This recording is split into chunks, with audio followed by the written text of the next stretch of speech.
good afternoon, good evening. Welcome back sa ating channel na It's a Trap. So ngayon, mag-a-arrange tayo ng order. Tapos natin na mag-arrange ng thousands of Venus flytrap dito. Hindi ko pinagmamalaki sumakit lang talaga likod ko kaya gusto kong i-shoot. Ayan. So, nandiyan na sila hanggang doon at hanggang dyan sa baba. Dahil medyo sumakit na likod namin parehas ni Mrs. Yung ibang mga leaf pullings na namin binuhos. At kung may makita akong tumubo dyan, tsaka ko na ililipat. Talagang masakit sa likuran. Kagabi, anong oras na ako natapos. Ito pala yung yung nepenthes natin na flower noong nakaraan. Tingnan nyo, na-develop na yung kanyang flower. Ayan. At shoutout pa doon sa bumili ng ating mga plants ngayon, si Sir Maru Cervantes. Isa siyang content creator din. Ang kanya namang ginagawang content ay tungkol sa gaming, PUBG yata or something like that, yung mga shooter game. So salamat sir, at sinesend niya yung mga picture na nanonood siya sa ating mga YouTube video, so ganun pa man. Talagang dahil lalamove naman to, ilagay na natin sa medyo malalaking paso.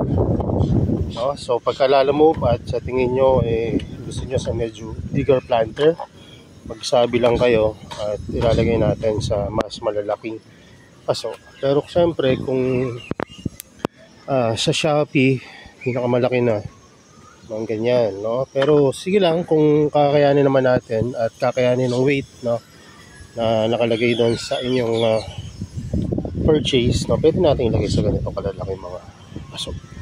So may order din pala kanina, at ito'y pupunta sa Manila. Manila lang naman yung isa, at yung isa sa Benguet. Actually yung sa Benguet swap kami noon ni Ma'am Docena. Ayan, shoutout po sa inyo, ma'am. So magtatanong na muna tayo, mamaya bibidyo natin yung mga naipak natin.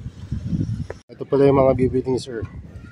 Strebs Red, ST Kronos, and Clone 5. Ayun yung mga nasa Venus flytrap. Ito naman yung Sanjus, Gyphensis, Spatulata to Ito rin, Davile. Ito Piliformis Red, and Tamlin. Mga Spatulata yan. Ito nga yung Piliformis. So yung mga Sanjus sa maliit na lang natin na paso ilagay kasi kung dito masyadong malaki. So yan, paso na natin.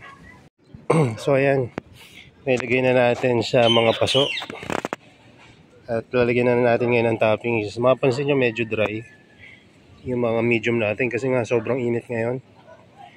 At hindi pala sobrang init, sobrang hangin. Ayan, kaya mabilis makatuyo. So ang gagawin natin, lagyan natin yung toppings tapos lubog natin doon sa tubig para maka-absorb ng tubig. Sakto naman, marami akong pure sphagnumos dito. So ganito ako magpat, mas mabilis to, lalo na pagka wala akong hawak na cellphone. Dahil may pangalan na yan, may medium na, so tanim-tanim na lang, mabilis. Kasi yung pa isa-isa, medyo mas matagal yun.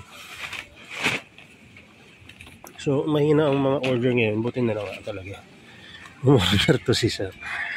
Pero okay lang rin naman, may mga time talaga na malakas tsaka mahina.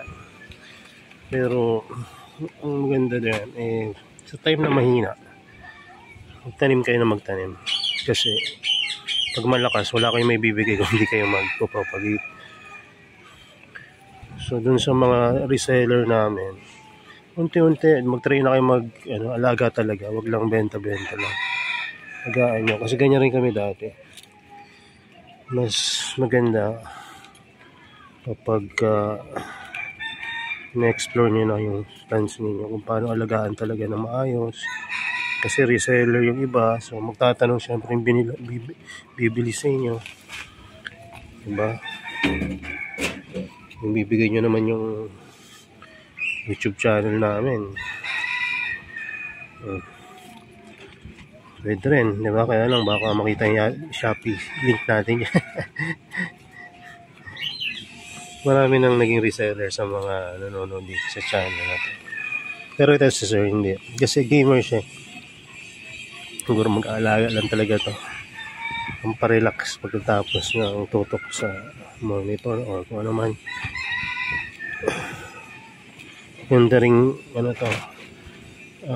Kung may family ka na or girlfriend ka, bonding nyo, partner.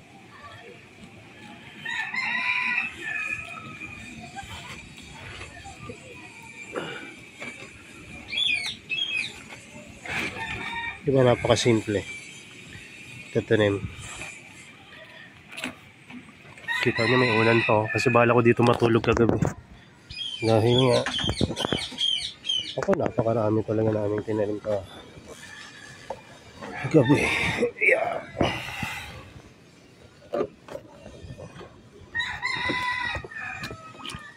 Ito rainwater din to.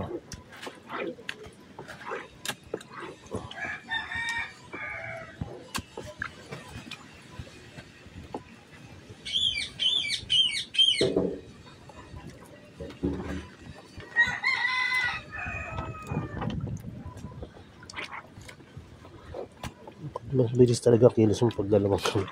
Isa-isa, ganyan, mabagal. Pero ako kailangan natin dito para alam nyo rin kung paano mag-repot.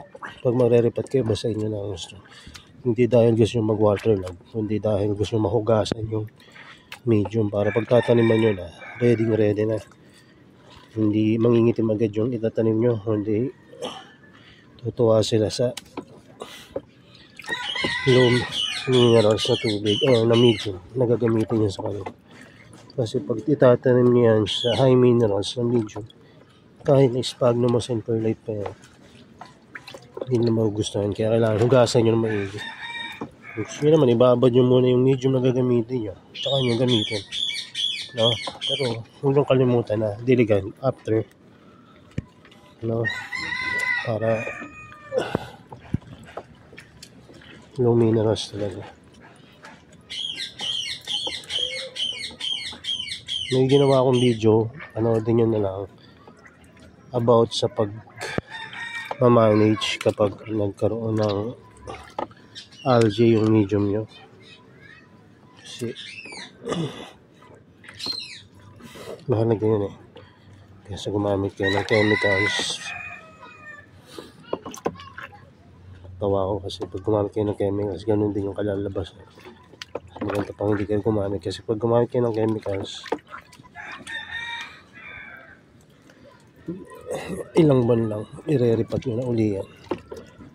Baka hindi nga buti pa na ilang buwan yan eh. Kasi makikita nyo pangit talaga ng epekto ng fungicide sa medium.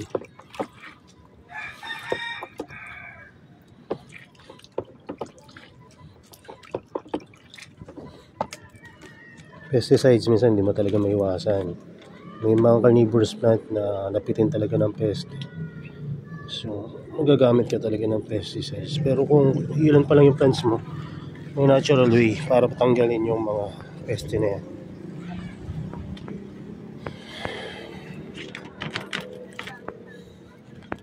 Tingnan nyo yung difference. Diba? Ganda. So ngayon, isa-isa na natin to. Binus flytrap muna kasi mamaya pasok tayo sa loob. Doon naman yung mga Sanchos. Clone 5, para tayo na pinakamagandang Clone 5. Pagka marami magaganda, daw nag-autobiling ibigay yung pinakamalaki. Yan ang Clone 5. Ito para sa akin, ito yung pinakamaganda. Pero ito yung pinakamalaki. Tingin nyo, kung kayong kukuha, ito kasi yung daming close, konti pa lang active traps. Ito na lang, bigay ko na lang sa kanya na free maliit kasi marami naman siyang binili. Halos almost 3K yung binili niya. Bigay ko na yung maliit.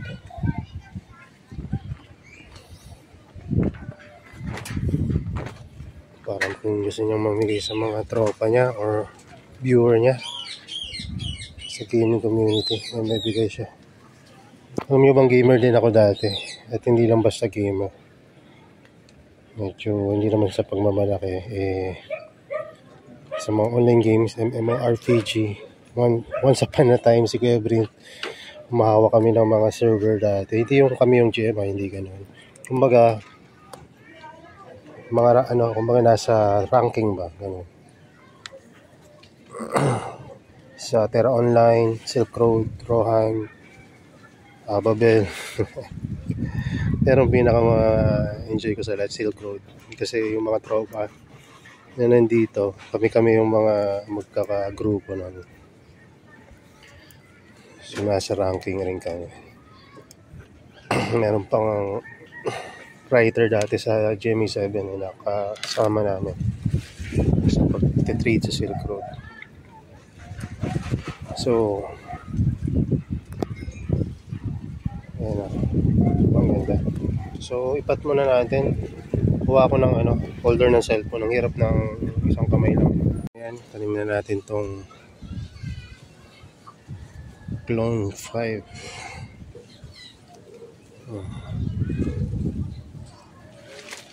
So pagka medyo marami-rami kang binili sa store, okay, magatubiling mag-demand ng freebies na maganda. Huwag lang yung sobrang bag out of this world, diba? Like for example, kung yun isa bumili ng 7 na typical, pinadala ko sa kanya 8 pot na typical. May freebies pa yun, bukod sa isa pang paso na may typical na. So ganun.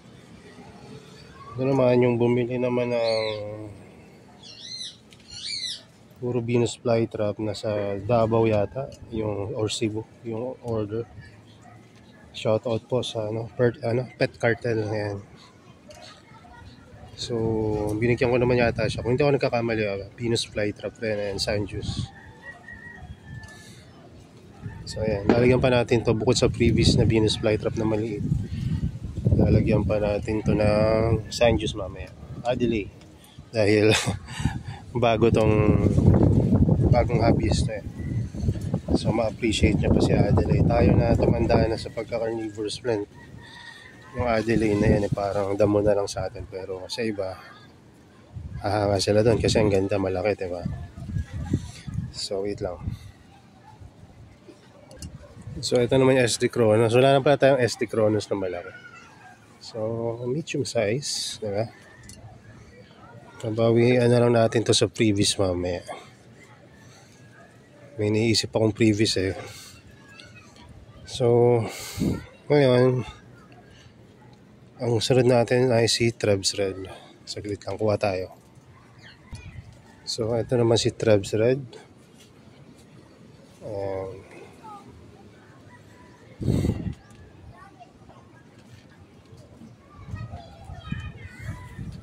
So ngayon, lagyan na natin ng previous at i-label na rin natin. So dito sa Clone 5, ang magandang previous dito dahil malaki-laki na naman to. Lagyan na lang natin ito ng Burmani.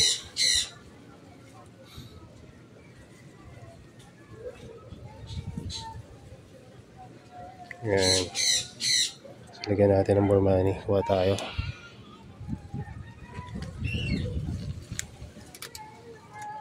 So ito yung Burmani na ipiprevious natin. Laki na ito, tapos nagpa-flower na rin. Pinili ko to kasi pulsan to. Maganda yung kulay niya, mamula-mula. So isa sa mga basic to na carnivorous plant. Pero maganda rin kasi pagka yung flower na ito, yung buto, i-sprinkle mo sa medium, ang ganda niya na maging side na plant, no? Kasi hindi niya na-outgrown yung Venus flytrap. So mako-complement niya rin yung ganda nito. Diba? Pagka imagine puro Burmani yan sa paligid. Tapos sunod ay si SD Kronos. Ang ilagay naman natin dyan ay si Adelaide. Ano pa yung maganda-gandang Adelaide.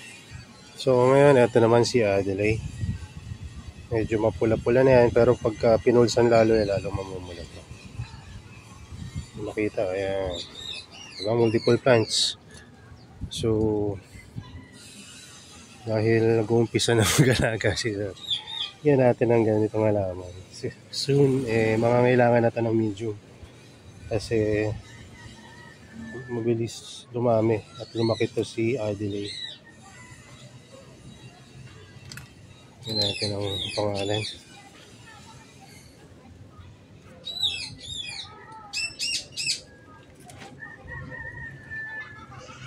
Yan. Tapos, ang ilagay naman natin dito, Angelica. Si Angelica. Angelica yung tawag ko dati. Angelica pala pronunciation.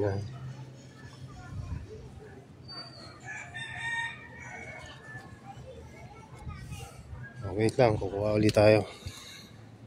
So, alam nyo ba itong Angelica na ba?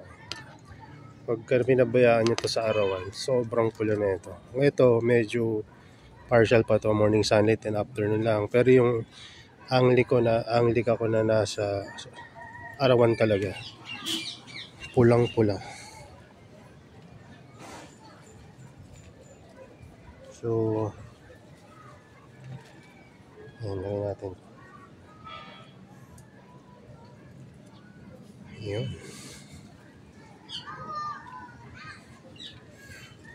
So ngayon, kuha tayo ng Lavillei, Gymphensis, Tomlin.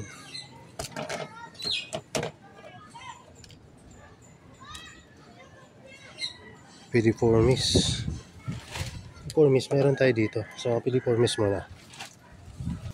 So, yung Piriformis na bibili niya yung red. So, 3 plants na yung binigay ko kasi marami akong Piriformis. At wala namang masyadong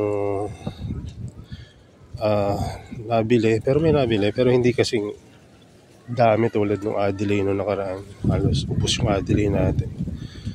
Kaya nagtanim ako maraming Adelaide. So, ayan. Hindi na masama yan, di ba? 3. Pero kung papipiliin ako, gusto ko yung isa, yung green. Mas makulay lang to pero yung ganda ng green, iba Parang iba yung dating sa akin ng ganda kasi. At pagka nag-juice sila, ang kapal. Mas makapal din yung leaf niya. Pero kanya-kanyang trip yan. Kaya ginusto ni sir itong red. Red ibigay natin. Yan. So, previous niyan, instead na isa, ginawa nating 3. Ano na ngayon, magde-December, no? Marami tayong mag-previous ngayon. Wala pa ako naiisip na promo this December. Pero, mga bagong ilalabas meron. Tomlin, Gymphensis, and Lavillei. Wait lang, kuhat muna tayo. So, ito yung mga mother culture natin ng Tomlin, Gymphensis, and Lavillei. So, nung kararating lang nito, walang halos pagkakaiba. Nung na-outdoor ko, dun ko nakita yung difference nila. Ang Gymphensis, ang usual na kulay pala niyan ay green na dilaw yung bulaklak. Tapos maliliit. Kumbaga, hindi tumataas tulad ng mga ganyan. Tapos ang Lavillei naman, malaking klase pala to. Tapos mapula rin. Ang Tomlin naman, pataas ang tubo. Hindi lang makita dito kasi kumpul. So ngayon, ipat na natin. Kita natin si Tomlin. Pataas ang tubo na ito Parang ano siya. Parang ano ba yun? Parang Biblis na mababa. Ayan. Yung matuloy-tuloy yung parang natin.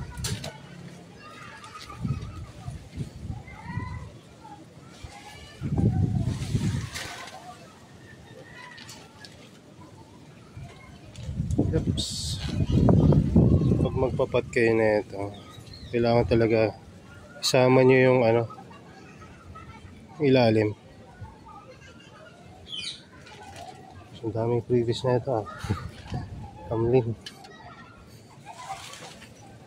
Pala. Yan natin ang hilig niya siya. At tingnan, pakita ko sa inyo yung ng Tomlin. Tignan nyo, pataas. Hindi tulad nung hindi tulad ng mga Burmani, spatulata na iba, palapad siya, 'di ba, yung tubo. Ito pataas. Bigyan na natin 'to. Kung sa mga gustong makarami rin ng freebies, bili lang kayo ng medyo marami-rami. At yung previous hindi naman ako maghihinayang na ibigyan kayo ng marami. Yung iba lang talaga, yung hinihinging previous, mas mahal pa dun sa purchase plan, hindi naman pwede yun. So, sunod natin ay chimpanzees.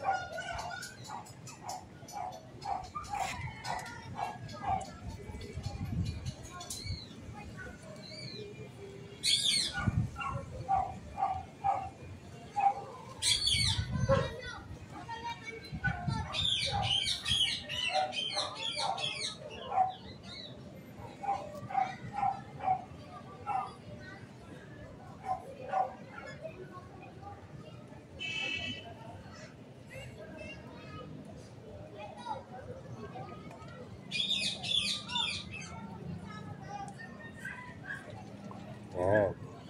Tapos si Lavillay. Lavillay ilan na lang So, limit natin yung previous natin dito.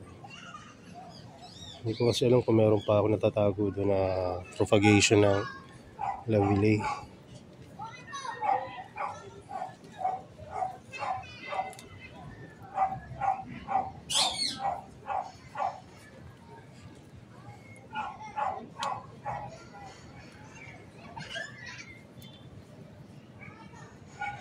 Dami rin yan, mga 3, tapos may maliliit na sandamakmak.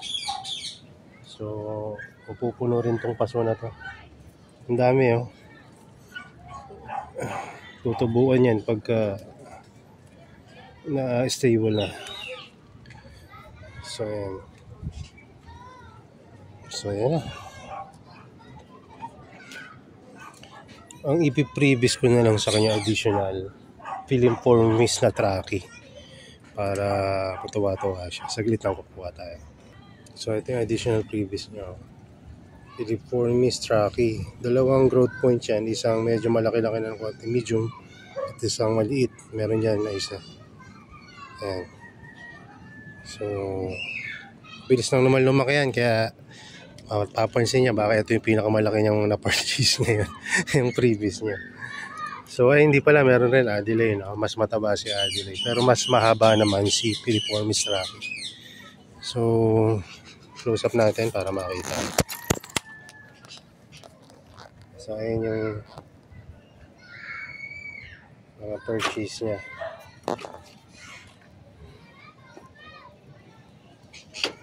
So, pagka nabili kayo through Lalamove, kahit na sa Shopee, magsabi kayo ng previous, Kasi pag hindi kayo nagsabi, ako magbibigay ng previous sa inyo, baka meron na kayo nun. Di ba? Kung matatandaan nyo at kung nakapag-purchase na kayo, every time mag-purchase kayo, may previous. Kaya lang, kung hindi nyo masasabihan kung ano yung gusto nyo previous, hindi natin may bibigay. Ibibigay lang natin yung mga usual na nilalagay natin na previous. Pero, kung maghihingi naman kayo ng previous na mas mahal din sa purchase plan, hindi naman po pwede yun, di ba? So, yung naaangkop lang. Ayan. Kung baguhan lang kayo at kumbaga first time yung mag-purchase ng plan, ako sa inyo, sabihin nyo na lang na bahala na po kayo sa previous. Kasi mas marami yun pag kami. Kasi alam namin kung ano yung maganda sa beginner at ano yung marami kami dito na pwede namin ibigay sa inyo. Diba? So, salamat sa panonood. Yun lang muna. God bless and bye-bye.